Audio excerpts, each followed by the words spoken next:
First thing on the agenda is approval of the June's meeting. I'll make a motion to Second. approve. I'll second. Any further discussion? All in favor? Aye. All opposed? Moved on. Anybody, Tim, you have anything? No. Yeah? No. Bruce? Billy?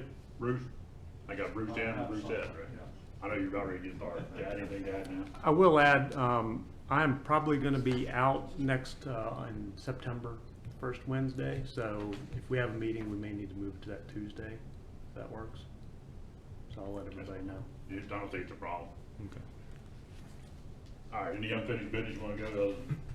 No, I'll give you guys an update on a couple things, but we'll go through the zoning appeals, let Bruce get out here and do the subdivision. Go ahead, Bruce, with the zoning appeal. All right, we have 3 this month. First one is a carryover with some changes from last month. VR 830 application submitted by Robert Tross for a variance. It was under a different name. This is a new buyer for the property. It's to allow the construction of a new accessory garage to within 11 feet of the front property line. The property is located at 288 Rock Lodge Road, tax map 50, parcel 267, grid 20. And that's Lake Residential 1 zone. Any questions about that one? Any concerns about this one? We had a concern last month and they corrected that, right? They did. They were trying to keep it at 5 feet from the side property line, which is allowed for an accessory building. But there exists a public sewer line running down that's 5 feet off the property line. So they've moved it over to 10 to allow space for DPU to access that line, an easement for Anything we need to put into this one? Okay, Bruce, you're next. it. Okay, next one's a variance as well, VR 832, application submitted by Mark and Sandra Carpenter for a variance to allow the construction of a residential addition to within 22 feet of the rear property line. And this property is located at 234 Doc Thompson Road, tax map 67, parcel 219 and 220, grid 10, and is zoned like residential 1 as well. This is a small addition and a porch addition on the rear of the house. Any questions? You see that being a problem now? They don't have a buy down? This isn't lakefront lot. It's on the opposite side of the road on Doc Thompson. And you're saying the 22 feet established at the road, right? It's at the rear of the property, The rear away door. from the roadway. Okay. And it's not on the lakefront. Right. A lot of those- That's a what lot I'm of trying to say. It's on the roadside. A lot of those folks have the houses on the front side of the road and their garages are in the back. There's a few of those, Yeah. but this one is isolated. It is all on the opposite side of the road from the lake. And they do own 2 lots side by side that, The road is always the front, according to zoning. That's a little easier to deal with when you're talking about the roadside versus the lakeside, in my opinion. I mean, I know it's well, still now they very. have the lakeside amendment, they can, if they own the buy down, they can get to within 10 feet. Right. Of the rear, which is lakeside. Anything, anybody want to say anything about this one? No. Throw it on down. Last one is a special exception, application submitted by Tyler Ashby to allow the construction of a private indoor boat storage building. It's in the rural resource zone, and that property is located in the 4,000 block of Glendale Road, tax map 59, parcel 579. There's no address on this property, it's vacant at the present. Personal boat storage is permitted by special exception in the watershed. It's for personal storage and not commercial storage? That's what it's stated, yes. Anything about this one?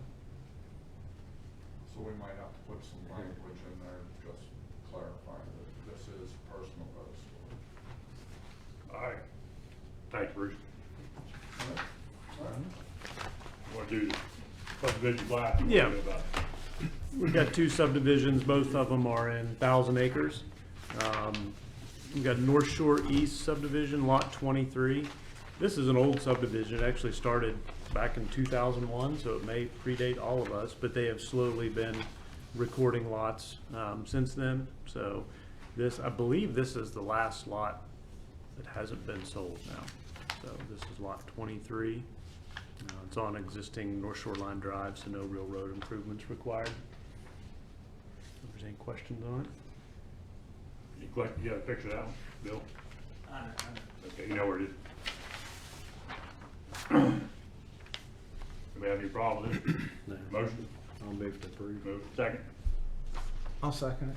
Any further discussion? All in favor? All opposed? So moved, Jack.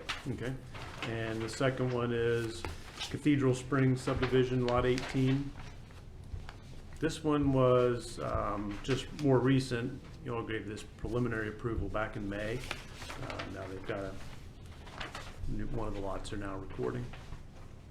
This one also on Crows Point Road, so the road's already in, no infrastructure required. I hear a rumor that the back nine's opened up over there, is that correct? It's close. I mean, Oh, I think, yeah, Timmy told me. Yeah. I think if you're a member, then members start playing. We're supposed to play Friday at 9. That'd be a nice bonus to have. Yeah, that would be a good thing.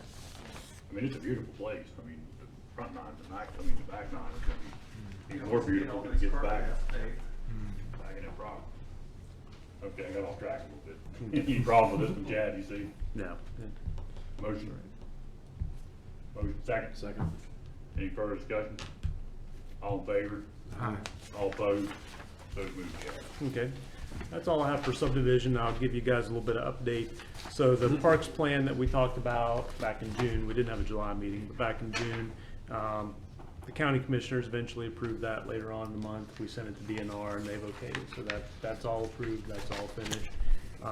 Comp plan, Sierra and I are working on that again. We talked to the person, ACOM, who was did the last draft of it, so they're touching up things. We're hoping to have a public draft ready August 10th, hopefully. We can have that ready, have it out, and then hopefully at the next commissioners meeting, we'd be able to vote on that if everybody's okay with it. And then we could potentially get that then for hopefully the county commissioners to approve it maybe by October 25th. That's what we're kind of looking at, following all the guidelines to have it out to the public. So, everybody update on that. Good. Anybody else? That's been a long process, hasn't it? It has been, and, you know, we kind of got it to a point, and then, you know, Debbie leaving, and then the pandemic, we kind of got held up then, and we kind of got back on track a little bit, and then it's just been hard to finish it up. Continue to be upgraded at the time, you think that's something to go away? Well, no, the state's always going to make you do it. So there's different ways you can do an amendment. So if something came up that we really needed to change, you can amend your comp plan, but, you know, every 10 years or so, you have to look at those again, or maybe sooner. I forget when exactly it is, but that's I always just a think state it's requirement. We might have a The 2-year proper break process. to get back on it again. Yeah. The process is something. There Yes. has to be a better process, I would think. I don't, what do I know? It's tough because you're trying to get public input on it, so you end up having a lot of meetings, looking over it, so it's just time consuming. I know I asked that before, but I know you guys are overwhelmed anyway with stuff, but there's no in-house process we could do to, you wouldn't have to help. Not right now, we don't have time. I mean, it's just a lot of work to do. I mean, it's, Oh, it is. So, and then, like I said, I've never, I mean, you read through it, you go, you know, you're updating some numbers. It just seems like it's a lot of redundancy, and I think we've tried to streamline it more this time. yeah, I think we have a If good, we can do that, and maybe streamline again next time, or with this position, next 10 years or whatever. Of course, we keep milking this one out, it'll be 10 years, right? I forget. when Yeah. We'll have to do another one, Jack. Yep. Just say, let's use this for the 10 years. That's my goal. Chad, are you getting any calls about this proposed Yacht River Trail? Are you getting any A couple, Sierra has talked to people about it, so we're aware of it. I haven't got it. Is there anything in the comprehensive plan or the rec plan that would conflict with?